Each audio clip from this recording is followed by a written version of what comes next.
Alguns erros mudam vidas. E algumas vidas só mudam porque o mundo insiste em fazer os humildes sofrerem. Esta é a história de Clara, uma jovem à beira do colapso, e de Noah Mason, um chefe aclamado, famoso e arrogante, que acreditava que pobreza era uma escolha, até que uma mensagem errada o obrigou a olhar para o abismo que ele fingia não existir. O que aconteceu depois, ninguém poderia prever. Clara tinha 19 anos, mas o peso em seus ombros a fazia parecer mais velha.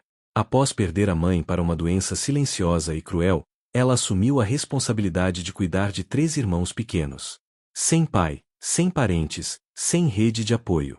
Viviam em uma casa quase desmoronando, onde o forro do teto ameaçava cair e a geladeira já não gelava meses. Naquela noite, Clara passou mais de 1 hora tentando improvisar uma sopa com água e temperos vencidos. Mas não havia nada. Não havia sequer farinha. Os irmãos choravam, tentando esconder o som dos soluços. Clara sentiu a alma desmoronar. Pegou o velho celular rachado e tentou algo desesperado. Mandou uma mensagem para uma antiga vizinha, implorando ajuda. Por favor, qualquer coisa. Meus irmãos não comem desde ontem, ela escreveu, com os dedos tremendo. Mas cometeu um erro. Um dígito errado. E a mensagem caiu nas mãos de um estranho. Noah Mason era um nome conhecido. Dono de 3 restaurantes estrelados, jurado de competições culinárias, capa de revistas. Sua imagem era sinônimo de perfeição. Mas, por trás das câmeras, Noah era um homem frio, perfeccionista e cruel. Era conhecido por humilhar subordinados em público, demitir quem errava um sal e gritar com chefes iniciantes. Naquela noite, Noah estava em uma reunião regada a vinhos raros e pratos de $5.000, negociando a expansão de seu império. Quando a mensagem de Clara chegou, ele nem olhou direito. Riu. Agora até pedem comida por mensagem. Pobres cada vez mais criativos, debochou. Mas algo naquela mensagem ficou martelando. Ela não pedia dinheiro. Não pedia esmola. Pedia comida. E falava de crianças com fome. Ele bloqueou o número. Desbloqueou. Ficou em silêncio. Algo dentro dele começava a render. Noah sabia porque aquilo o incomodava. Porque ele também já havia passado fome. Cresceu em um orfanato onde a comida vinha uma vez ao dia e as punições, 3. Aos 12, fugiu. Viveu nas ruas. Dormiu em calçadas. Chegou a revirar lixo de restaurantes. Mas ele tinha enterrado tudo isso. Subiu na vida à base de raiva, disciplina e arrogância. E agora, aquela mensagem ameaçava abrir a porta dos horrores que ele mantinha trancada. Foi até o quarto. Sentou na cama. E respondeu. Quem é você? Clara, sem saber com quem falava, respondeu com educação. Disse que havia mandado errado, pediu desculpas, contou sua situação com vergonhoso cuidado. Noah ficou em silêncio por minutos. Depois, apenas digitou. Me passe seu endereço. Na manhã seguinte, uma van preta apareceu na rua de terra onde Clara morava. Homens uniformizados desceram com caixas.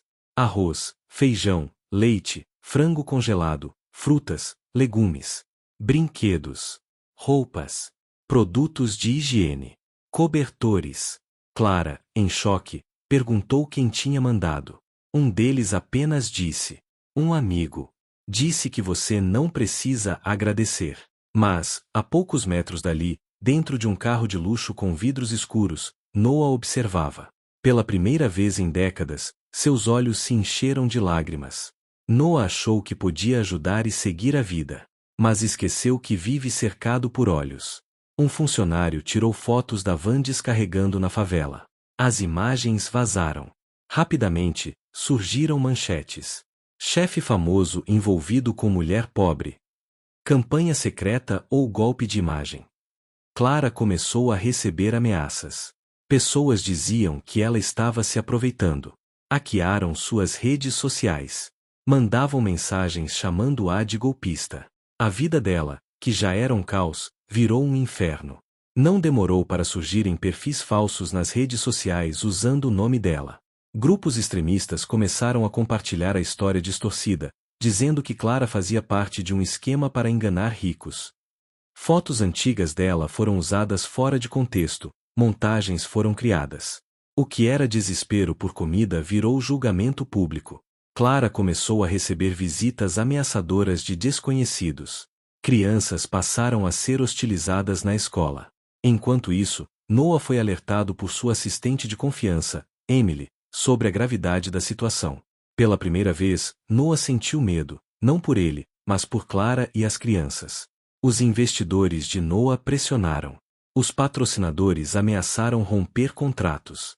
Seus restaurantes foram boicotados por clientes que achavam que ele havia se envolvido em escândalos.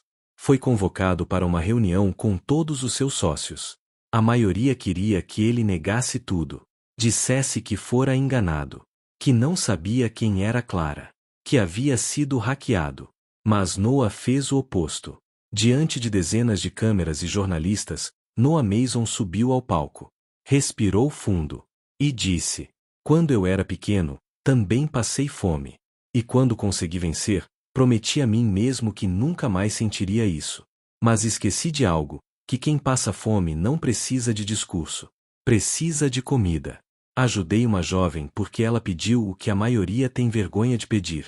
E faria de novo. Mesmo que meu nome seja destruído." Silêncio. A imprensa chocada. O público dividido. O que Noah não sabia é que, entre os investidores, havia interesses muito maiores por trás daquela tentativa de destruição pública. O fundo que financiava parte dos restaurantes de Noah era controlado por uma poderosa rede de empresas alimentícias. Empresas essas que lucravam com a fome de milhões. Doar comida era uma ameaça ao sistema. Começaram as retaliações, sabotagens nas cozinhas de seus restaurantes, denúncias falsas de irregularidades sanitárias, denúncias anônimas sobre lavagem de dinheiro. Noah teve que fechar um restaurante inteiro após uma fiscalização repentina. Mas a internet tem forças ocultas. Um antigo crítico de gastronomia, rival de Noah no passado, resolveu ajudá-lo. Esse crítico, Lucas Brent, tinha acesso a provas de que o fundo investidor estava envolvido em corrupção internacional. Juntos, Noah e Lucas montaram uma estratégia. Além disso, outros chefes famosos começaram a se posicionar. Alguns por solidariedade verdadeira, outros para ganhar visibilidade. De qualquer forma, a rede de apoio começou a crescer. Porém, a guerra estava longe de acabar. Um dos executivos mais poderosos daquela rede criminosa ordenou um ataque direto a Noah. Sua conta bancária foi bloqueada, bens confiscados, falsas acusações de abuso surgiram na imprensa. Noah chegou a ser detido para interrogatório. Foi nesse momento que uma multidão se formou na porta da delegacia. Pessoas humildes, mães, crianças, famílias inteiras que haviam recebido ajuda de Noah por baixo dos panos. Eles não gritavam. Eles cantavam. Cantavam músicas antigas, de resistência. A imprensa capturou tudo. As imagens rodaram o mundo. Noah descobriu que Emily, sua assistente de confiança, havia sido chantageada por um dos executivos corruptos. Ela havia entregado informações sobre ele e ajudado a forjar provas falsas. Emily chorou ao confessar. Disse que ameaçaram a vida de seu filho pequeno. Noah, em choque e arrasado, perdoou Emily. Mas a ferida estava aberta. A guerra agora era também pessoal. A pressão popular cresceu tanto que investigações internacionais foram abertas. As empresas envolvidas começaram a ruir. Grandes executivos foram presos. Noah foi libertado sob aplausos e abraçado por desconhecidos. Meses depois, Noah havia perdido quase tudo financeiramente. Mas havia ganhado algo que não se compra: respeito verdadeiro. Criou uma ONG, financiada não por patrocinadores, mas por pequenas doações populares, ajudando famílias a receberem cestas básicas e cursos de culinária profissional. Clara se formou professora. Seus irmãos agora estudavam em boas escolas. A van preta continuava circulando, mas agora acompanhada por voluntários. Dizem que, em cada cesta, um novo bilhete era deixado. Não foi um erro. Foi destino. E quem recebia, entendia. Às vezes, um erro é o empurrão que a vida dá para que a gente olhe além do próprio umbigo. Na luta entre o egoísmo e a solidariedade, a escolha define quem somos. E, no fim, o que realmente constrói o nome de alguém não é a riqueza acumulada, mas as vidas que ele ajuda a levantar pelo caminho.